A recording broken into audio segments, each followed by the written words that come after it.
Yüzyıldan beri de bize kimse sormadı. Ne tarihimiz belli,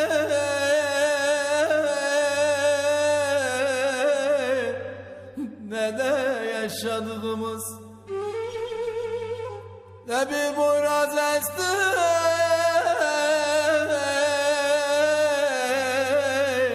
ne de bir ses çıktı. Elimizden tutan olmadı oy oy oy. Ne bir boyraz esti,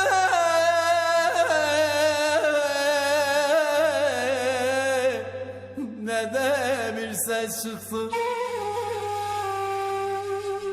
Elimizden tutan olmadı.